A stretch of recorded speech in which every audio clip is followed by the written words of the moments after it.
Hello everyone, कैसे हो सारे के सारे। तो देखो भैया, मैं रितेश मित्तल आ चुका हूँ लेक्चर नंबर 2 लेके। लेक्चर नंबर 1 आपने बहुत अच्छे से कर लिया होगा। आज करने वाले लेक्चर 2 किसका? Chemical reaction and the equation. तो देखो भैया, आज का अपना एजेंडा क्या है? आज हम करने वाले हैं characteristic of the chemical reaction.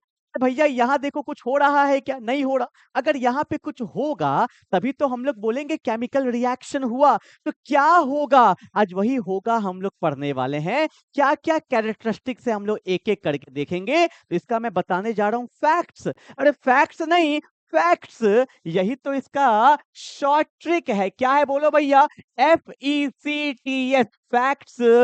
और इससे आपको याद रहने वाला है, यही 5 कैरेक्टरिस्टिक्स हमें पढ़ना है। तो F क्या है, E क्या है, C क्या है, T क्या है, S क्या है? आओ मैं एक एक करके बताता हूं।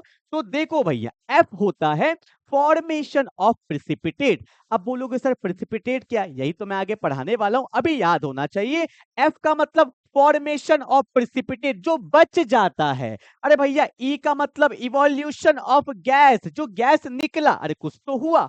अगला क्या है भैया? Change in colour. अभी बताऊंगा भैया, लाल से पीला, पीला से हरा। देखो यहाँ क्या है? ब्लू। बाद में क्या हो गया भैया? ऑरेंज। चेंज इन कलर, तभी तो रिएक्शन हुआ। उसके बाद क्या है भैया? Temperature change. And last S का मतलब होता है स्टेट चेंज। तो कभी नहीं बोलोगे भैया, बोलो क्या? फैक्ट्स। FECTS। तो formation of precipitate, evolution of gas, change in colour, temperature change and the state change. जल्दी से उतारेंगे हर चीज को कंसेप्ट के साथ, थोड़ा थोड़ा शॉर्ट ट्रिक के साथ अपने लोग करते चलेंगे। ठीक है, जल्दी उतारो। हो गया? डिंग डिंग डिंग डिंग डिंग डिंग डिंग डिंग। चलो भैया, हो गया क्या? FECTS। अच्छा, ये मेरे को कमेंट करना। तो डिंग डिंग डिंग डिंग डिंग डिंग डिंग किसका है? अगर तुमने कार्टून देखा होगा तो तुम्हें याद होगा भैया ये किस कार्टून है। अगर तुम्हें पता है तो मेरे को बताना जरूर। ठीक है, चलो हो गया। आगे बढ़े क्या? अब देखो भैया, जो सबसे पहले हमें पढ़ना है वो है फॉर्मेशन ऑफ प्रेसिपिटेट। तो ये जो वर्ड होता है ना प्रेसिपिटेट, मैं आपको दिखाऊंगा। इसका सिंबल देखो, अगर किसी रिएक्शन में किसी कंपाउंड के आगे लिखा हो ये एरो, मतलब वो बच गया है। कभी कल नहीं होता रिएक्शन में कोई चीज नीचे बैठ जाता है। मैं दिखाऊं क्या? दिखाऊं क्या? देखो ना, बिल्कुल 3D इमेज लेके आया हूं। हर चीज का 3D इमेज लेके आया हूं। ध्यान से देखो क्या हुआ है। मैंने यहाँ पे लिया पोटेशियम आयोडाइड। के मतलब पोटेशियम, आई का मतलब आयोडाइड। ये पोटेशियम आयोडाइड है। और मैंने क्या किया, इसको डाल दिया किसमें? ये पीबी का मतलब क्या होता है? लेड। और NO3 को बोलते हैं नाइट्रेट। तो इस कंपाउंड का नाम है, पता है क्या? Lead nitrate. याद है मैंने लेक्चर 1 में कुछ कुछ कंपाउंड का नाम आपको लिखवाया था। आगे ना जब मैं लेक्चर 4 5 में जाऊंगा तो आपको हर कंपाउंड का लिखना सिखाऊंगा कि यहाँ पे 2 क्यों आया, अरे यहाँ पे 2 क्यों आया, यहाँ पे 1 क्यों आया। तो हर चीज बताऊंगा, टेंशन मत लीजिए। ठीक है, तो ये पोटेशियम आयोडाइड को मैंने लीड नाइट्रेट में डाला। डाल रहे हैं? ठीक है। तो यहाँ पे कंपाउंड बना कौन? PbI2। देखो डाउन एरो मतलब ये जो नीचे दिख रहा है, क्या आपको दिख रहा होगा इमेज में? ये पीला कलर का देखो, नीचे में कुछ बैठ गया है। ये क्या है मेरा? PbI2 है। डाउन एरो से दिखाए मतलब प्रिसिपिटेट बन गया। पूछा जा सकता है PbI2 का कलर कैसा होता है? तो बोलोगे येलो। क्या लो भैया? येलो। ठीक है, तो ये प्रिसिपिटेट हो गया। और ऊपर में ये क्या है? KNO3। इसको हम लोग बोलते हैं पोटेशियम। याद है ना, सिंबल लिखाया था। के मतलब पोटेशियम और NO3 का मतलब होता है नाइट्रेट। तो रिएक्शन ऑटोमेटिकली आपका रिवाइज होते होते याद हो जाएगा।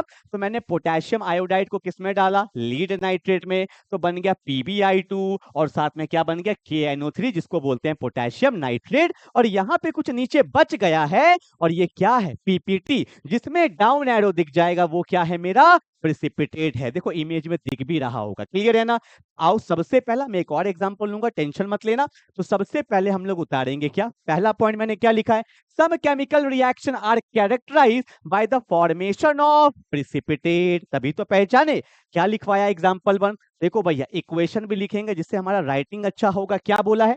द केमिकल रिएक्शन बिटवीन, कौन सा ले लिया बोलो? पोटेशियम आयोडाइड, मतलब क्या? KI। एंड साथ में क्या ले लिया? Lead nitrate. क्या था? PbNO3 whole 2। से क्या बन गया? येलो कलर का। क्या बन गया? येलो कलर का लीड आयोडाइड PbI2। और साथ में क्या बनता था? KNO3। क्लियर है? यहाँ पे डाउन एरो दिखा देंगे भैया। क्या दिखा देंगे बोलो? डाउन एरो, वैसे मुझे इधर दिखाना था, जगह नहीं था तो मैंने यहाँ दिखा दिया, ठीक है ना। तो ये रिएक्शन भी आपको लिखते हुए चलना है, जल्दी से उतार लो भैया।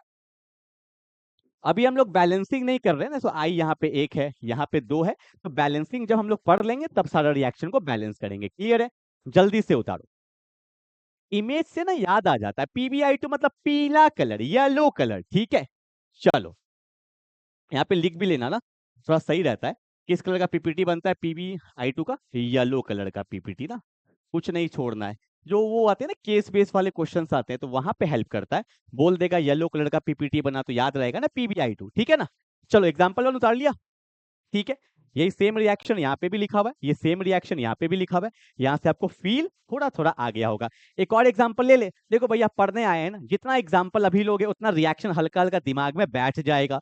जब हम लोग पढ़ेंगे टाइप्स ऑफ रिएक्शन, जो मेन है combination, decomposition, displacement, double displacement, redox, तो ये सब चीज वापस से आएगा, तो अभी क्यों ना देख ले भैया, ठीक है। अब देखो मैंने एक और एग्जाम्पल लिया है, क्या लिया है ध्यान से देखो। The chemical reaction between sulphuric acid, भैया फेमस है, बोलो हाँ या ना, क्या होता है sulphuric acid? H2SO4, sulphuric acid, king of the chemical, ठीक है। उसके बाद बोला है बैरियम क्लोराइड, देखो ये सब हल्का हल्का सुनो, बैरियम क्लोराइड, बैरियम होता है Ba, तो बोलेंगे BaCl2, सब बताऊंगा क्यों आया तो बैरियम क्लोराइड। अब देखो भैया जब इसका रिएक्शन होता है, मैं बता रहा हूं, आपको नहीं पता मैं बता रहा हूं, जब इसका रिएक्शन होता है तो बैरियम जाता है सल्फेट के साथ और बन जाता है बैरियम सल्फेट। और ये भी एक पीपीटी होता है किस कलर का? व्हाइट। अभी मैं दिखाऊंगा, देखो वहां पे मैंने येलो से लिखा था, क्यों? क्योंकि येलो पीपीटी था, ठीक है भैया, येलो पीपीटी। और यहाँ से व्हाइट से लिख रहा हूं क्योंकि व्हाइट पीपीटी है, ठीक है। और साथ में H किसके साथ जाता है? Cl के साथ, तो साथ में बन जाता है HCl। डाउन एरो है, मतलब यहाँ पे बैरियम सल्फेट का क्या बना होगा? पीपीटी बना होगा। इमेज देखो भैया, थोड़ा मजा आएगा। देखो यहाँ पे क्या है? सल्फ्यूरिक एसिड है ना भैया। अब देखो यहाँ पे क्या लिया है? बैरियम क्लोराइड लिया है। तो देखो नीचे में दिख रहा है हल्का हल्का पार्टिकल्स दिख रहा होगा, देखो भैया दिख रहा है क्या? ये देखो पार्टिकल्स दिख रहा है ना, ये व्हाइट कलर का क्या है? मेरा PPT, that is called barium sulphate. और ऊपर कौन है? हाइड्रोक्लोरिक एसिड है, ठीक है। तो ये सब पता होना चाहिए कि बैरियम सल्फेट का जो मेरा पीपीटी है वो कौन से कलर का है? व्हाइट कलर का। किस कलर का? व्हाइट, एकदम। PbI2 yellow, barium sulphate white. Clear है ना? जल्दी उतारेंगे। रिएक्शन यहाँ पे भी दिया हुआ है, तो पहले एक काम करो, स्टेटमेंट लिखो अच्छे से, स्टेटमेंट से नोट्स अच्छा बनता है। The chemical reaction between sulphuric acid and the barium chloride solution is characterized by the formation of white precipitate of barium sulfate, ठीक है। नोट्स अच्छे से बनना चाहिए। क्लियर है? जल्दी उतारो भैया। नोट्स नहीं बनेगा तो मजा नहीं आएगा, और मजा नहीं आएगा तो क्या फायदा फिर, ठीक है। रिएक्शन लिख रहे हो ना?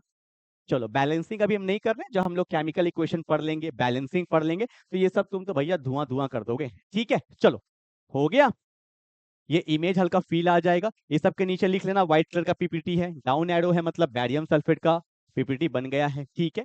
सल्फ्यूरिक एसिड है। चलो आगे बढ़े, अभी तक हमने एक ही पढ़ा है, पढ़ो तो ऐसा पढ़ो कि हर कुछ घुस जाए, ठीक है। चलो भैया अगला क्या है मेरा? Evolution of gas. भैया कुछ मिलाए तो गैस निकल गया, कुछ तो हुआ, अरे यही कुछ क्या है? कैरेक्टरिस्टिक्स है, ठीक है। अब देखो भैया इवोल्यूशन ऑफ गैस में मैं लेता हूं जिंक वाला, बहुत फेमस है। देखो भैया फील आएगा, यहाँ पे मेरे पास कौन है? डाइल्यूट सल्फ्यूरिक एसिड H2SO4 है ना। इसमें मैंने डाल दिया जिंक, डाल दिया, ठीक है। ये तुम लाइव भी कर सकते हो, जैसे आप लोग तो भी ऑनलाइन पढ़ रहे हो, जो भी बच्चे ऑफलाइन में पढ़ रहे हैं, वहां मैंने एक्चुअल में पूरा दिखाया था कि सल्फ्यूरिक एसिड में हम लोग जिंक डालते हैं तो H2 गैस निकलता है, पूरा देखे थे। बट कोई बात नहीं, तुम्हारे लिए इमेज है ना, तुम यहाँ से फील ले लो, ठीक है। तो मैंने लिया जिंक, जिंक के ग्रैनुअल्स होते हैं, उसमें क्या डाला हमने? सल्फ्यूरिक एसिड डाला, तो जिंक जाता है सल्फेट के साथ तो बन जाता है जिंक सल्फेट। देखो भैया ये क्या बन चुका है? नीचे में बन चुका है जिंक सल्फेट, और ऊपर में कौन सा गैस निकल रहा है? Hydrogen gas. तो प्रिसिपिटेट को दिखाते हैं डाउन एरो से और गैस को दिखाते हैं अपवर्ड एरो से, उड़ गया। क्लियर है? तो ये मेरा इवोल्यूशन ऑफ गैस है, बाद में लिखना, पहले अच्छे से लिखो क्या? The chemical reaction between zinc and dilute sulphuric acid is characterized by the evolution of hydrogen gas. ये सब केस बेस में डायरेक्टली पता करना होता है, ठीक है। अच्छे से उतारो, फिर मैं रिएक्शन लिखता हूं, ठीक है। हाँ, वैसे मैं आपको रिएक्शन दिखाने का तो मन है, अ, चलो कोई नहीं, आप रील्स में देख सकते हो ना, आज का ही क्लास में आप रील्स में देखना, बेंजीन क्लासेस में, वहां मैं दिखा रहा था ऐसे करके, वहां आपको दिखेगा पूरा, रील्स में देखना, आज भी आज ही डाला है रील्स मैंने, ठीक है। तो केमिकल रिएक्शन हो गया भैया, तो लिखो फटाफट से, ये मेरा कौन है भैया, जिंक है। यहाँ पे क्या लेते हैं, H2SO4 सल्फ्यूरिक एसिड है, तो क्या बन जाएगा, जिंक सल्फेट बन जाएगा, बोलो हाँ या ना, ठीक है। और साथ में कौन सा गैस निकला, H2 गैस निकला। ऐसे दिखाएंगे ये सब चीज को, हर कुछ को दिखाना है अपने लोग को, ठीक है। उतार लिया आपने, वीडियो को पॉज करके लिखो, आराम से लिखो, कोई दिक्कत नहीं है, ठीक है। रिएक्शन सर कैसे याद करें, सब हो जाएगा। बहुत जगह तो बताते भी नहीं है, सिर्फ बताते हैं इवोल्यूशन ऑफ गैस, हम लोग करते भी जा रहे हैं, थोड़ा थोड़ा दिमाग में बैठते जाएगा रिएक्शन, ठीक है। यहाँ भी देखो भैया, जिंक प्लस H2SO4 से बन जाता है जिंक सल्फेट, और कौन सा गैस निकला, हाइड्रोजन गैस निकला, ठीक है। चलो हो गया, ओके। अगला जो आता है मेरा, वो आता है चेंज इन कलर। देखो यही दुनिया का दस्तूर है, और यही पता है केमिस्ट्री पढ़ाने का मजा क्यों आता है। रियल लाइफ, अगर तुम्हें रियल लाइफ जानना है ना, तो केमिस्ट्री पढ़ो। क्यों मैंने केमिस्ट्री पढ़ाना स्टार्ट किया, कि भैया जो दुनिया का सच्चाई है ना, वो तुम्हें इस केमिस्ट्री में पता चलता है। और क्या होगा, यही तो होते आया है कि वक्त रहते सबका रंग बदलता है ना। पहले कोई कुछ और थे, बाद में कुछ और हो जाते हैं, और वक्त रहते कुछ और हो जाते हैं। तो ये सब चलता रहेगा, that's why we love, not me, we love chemistry, ठीक है। तभी तो तुम भी यहाँ पे हो। अब देखो आज भी वही होने वाला है, आज भी किसी का रंग बदलने वाला है। तो आज कौन है जिसका रंग बदलेगा, आओ मैं तुम्हें दिखाता हूं। देखो भैया, देखो क्या होने वाला है। यहाँ पे मैंने लिया है, ये पर्पल कलर दिख रहा है, पर्पल, याद करना, पर्पल पर्पल, ये होता है P for potassium, P for पर मैग्नेट। तो ये KMnO4 है, क्या है भैया, बहुत इंपॉर्टेंट, KMnO4, इसको बोलते हैं पोटेशियम पर मैग्नेट। 11th में जाओ, 12th में जाओ, 10th में तो हो, हर जगह पे ये काम आता है।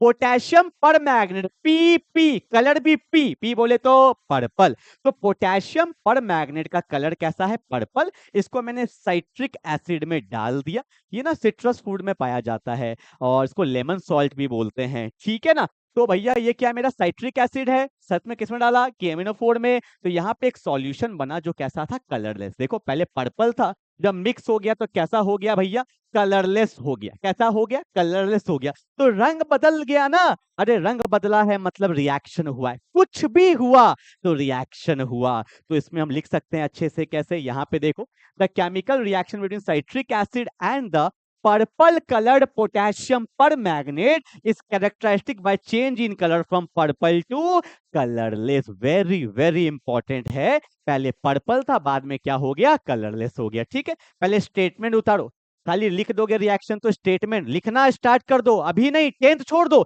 11th 12th में भी काम आता है। Writing practice very very important, ठीक है, जल्दी उतारेंगे।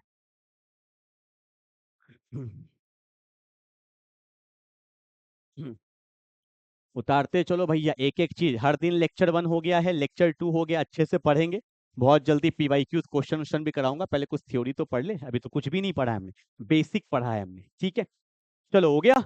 अब उसके बाद आप ये रिएक्शन लिख लो फटाफट से, साइट्रिक एसिड प्लस KMnO4 से बन जाता है कलरलेस सॉल्यूशन, ठीक है। हाँ चलो हो गया, ठीक है। आप चाहो तो यहाँ पे लिख भी सकते हो, ये लेमन सॉल्ट भी इसको बोलते हैं हम लोग, लेमन सॉल्ट भी बोलते हैं इसको, साइट्रस फूड में पाया जाता है, ठीक है, ये सब लिख सकते हो। चलो आगे बढ़े। और भी बहुत सारे कंपाउंड में कलर चेंज होते हैं, पर देखेंगे, अभी उतना हमारे डिटेल में नहीं जाना है, कि हम लोग यहीं पे कर ले, धीरे धीरे सब आएगा, जहां जहां पे रिएक्शन करेंगे। अभी बस हमें जानना होता है क्या क्या होता है, कैसे हो रहा है, ये सब तो पढ़ना ही है, पूरा चैप्टर पढ़ना है, फैक्ट्स, FECTS। बस एक एक दो दो एग्जाम्पल देखते हुए हमें दिख रहा है कि अरे हाँ ऐसा होता है, तो भैया रिएक्शन हुआ है, ठीक है। चलो आगे क्या है, change in temperature, very very important. क्यों, क्योंकि इसमें कुछ कंसेप्ट देखना है। देखो समझना, पहले मैं आपको कुछ बताऊंगा। देखो जब कोई रिएक्शन होता है ना, या तो एनर्जी रिलीज होता है, या तो एनर्जी एब्जॉर्ब्ड होता है, ठीक है। बहुत इंपॉर्टेंट बात बता रहा हूं, सुनना, वेरी इंपॉर्टेंट। जब कोई रिएक्शन होता है, या तो एनर्जी रिलीज होता है, या तो सिस्टम में रिएक्शन में एनर्जी एब्जॉर्ब्ड होता है। सुनो, यहां पे मैं आपको दो वर्ड पहले समझाने वाला हूं, एक होता है एक्सोथर्मिक रिएक्शन, और एक मेरा क्या होता है, एंडोथर्मिक रिएक्शन। जब रिएक्शन हुआ और एनर्जी भैया क्या हुआ, रिलीज हुआ, एनर्जी क्या हुआ, रिलीज हुआ, तो ऐसे रिएक्शन को हम लोग बोलते हैं एक्सोथर्मिक रिएक्शन, ठीक है।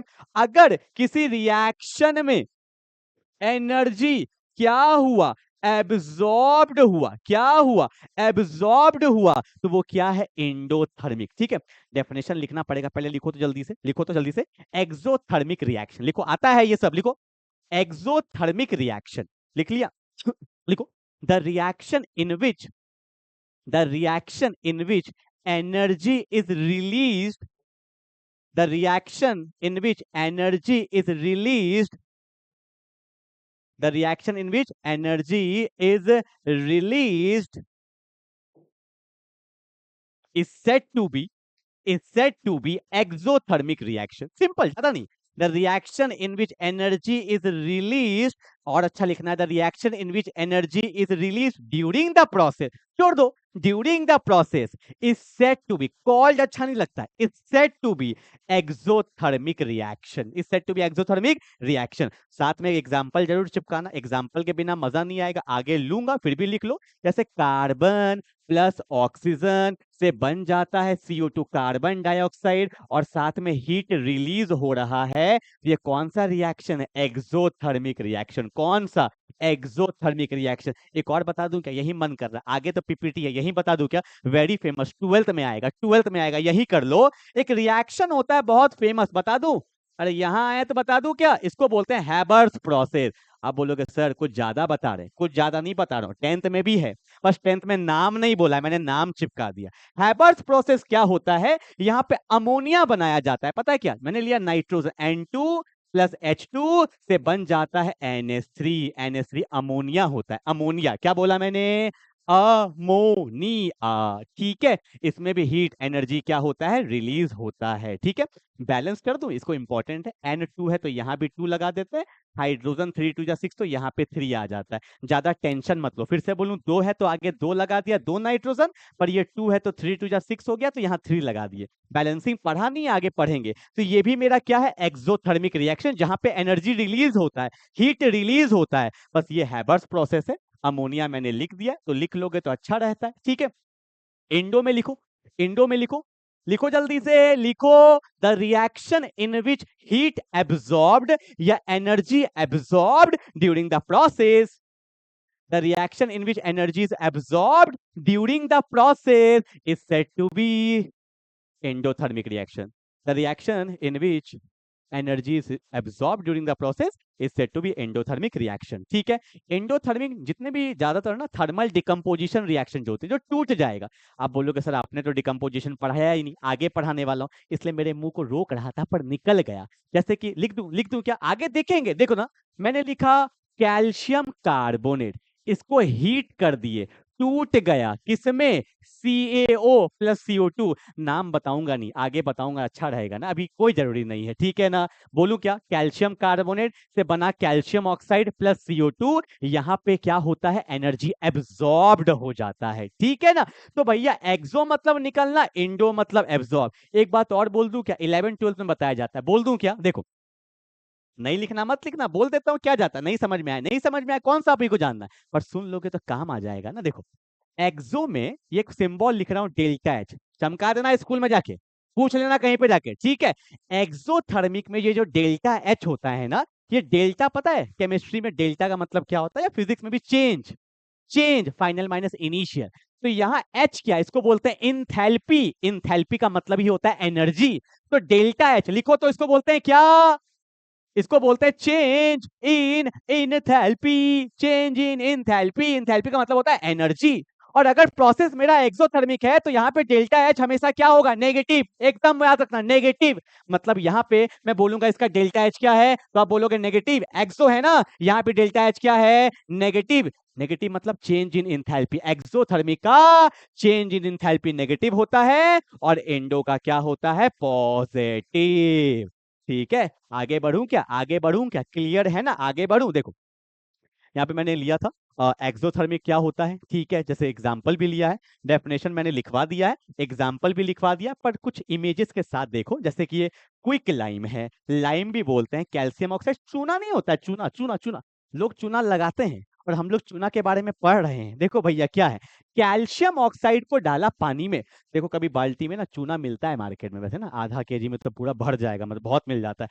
पानी डालोगे ना तो उसको अगर मिलाओगे, हाथ से मत मिलाना, तो वो बहुत हीट हो जाता है, देखना हल्का हल्का बुलबुला निकलेगा. ठीक है, तो वही है, कैल्शियम ऑक्साइड को डालते हैं पानी में तो बन जाता है कैल्शियम हाइड्रोक्साइड, और साथ में क्या निकला, हीट। इतना नहीं निकलता, ये कुछ ज्यादा दे दिया, आग वाग इतना नहीं होता है, मतलब हाँ हीट होता है, हल्का सा एनर्जी रिलीज होता है, इतना नहीं कि आग पकड़ लेगा, ये कुछ ज्यादा हो गया।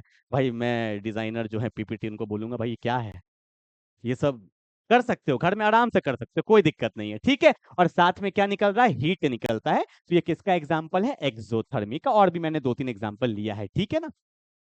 उतार लो फटाफट से। और अगर आपने ये उतार लिया है तो उससे पहले मैं बोलूंगा स्टेटमेंट मैं जानबूझ के लिख रहा हूँ, क्योंकि मेरे को लगता है कि भाई स्टेटमेंट से राइटिंग प्रैक्टिस अच्छा होता है, मुंह में वर्ड्स आता है, ठीक है। The chemical reaction between quick lime and water to form slaked lime, इसको कैल्शियम हाइड्रोक्साइड बोलते हैं, is characterized by the change in temperature. पहले उतारो, रिटर्न उतारो। हो गया भाई, आराम से उतारो, कोई दिक्कत नहीं, यहाँ तक क्लियर है, ठीक है। उसके बाद हमें क्या करना है, ये रिएक्शन उतार लेना, ये डायग्राम वगैरह नहीं, ये बस अपने को देखो चूना दिख भी रहा है ना हल्का पाउडर्ड फॉर्म में, ठीक है। चलो आगे बढ़े। अगला इंडोथर्मिक, जहाँ पे एनर्जी एब्जॉर्ब्ड होगा, डेफिनेशन लिखवा दिए है। और यहाँ पे पहले एग्जांपल मैं आपको दिखा देता हूँ, वैसे 2 एग्जांपल लिया है, पर मैंने यहाँ पे जो एग्जांपल लिया है थोड़ा टफ ले लिया है, क्यों, क्योंकि एशान के बुक में दिया हुआ था, और मैं नहीं चाहता हूँ कि आपका कोई भी एग्जाम्पल आपको डर लगे। एनसीईआरटी, एशान या कोई भी पब्लिकेशन आप पढ़ रहे हो, जितने अच्छे अच्छे एग्जाम्पल्स, जो भी कंसेप्ट, कोई बुक नहीं खरीदना, सब यही मिल जाएगा आपको कंटेंट, ठीक है ना। ओके ठीक है। अब देखो यहाँ पे मैंने एक लिया है इमेज, देखो यहाँ पे हमने लिया बैरियम हाइड्रोक्साइड, ये है बैरियम हाइड्रोक्साइड BaOH2। साथ में लिया अमोनियम क्लोराइड, याद है लास्ट क्लास में मैंने कुछ इंपॉर्टेंट कंपाउंड लिखवाया था, ठीक है। जब इसका रिएक्शन होता है ना तो बनता है बैरियम क्लोराइड NH3 अमोनिया, इसलिए लिखवा दिया था क्योंकि मुझे पता था यहाँ आएगा। और साथ में वाटर, ठीक है। और ये रिएक्शन देखो, हीट निकल रहा है क्या, नहीं निकल रहा, मतलब एनर्जी क्या हुआ, हल्का हल्का एब्जॉर्ब्ड हुआ है, ठीक है ना। तो ये कैसा प्रोसेस है, एंडोथर्मिक है। तो मैंने ले लिया, तो आपको पता होना चाहिए, थोड़ा सा डायग्राम से थोड़ा फील आ जाता है, ठीक है ना। बैरियम हाइड्रोक्साइड, हाइड्रोक्साइड मतलब OH ग्रुप होता है। अमोनियम क्लोराइड, कल याद है मैंने बताया था, अमोनियम मतलब NH4 होता है, क्लोराइड मतलब Cl, अमोनियम क्लोराइड। रिएक्शन करेंगे तो बैरियम क्लोराइड अमोनिया, और साथ में क्या बन जाता है, वाटर। कॉपी में रहेगा, 1-2 बार देख लोगे तो रिएक्शंस याद रहते हैं, ठीक है।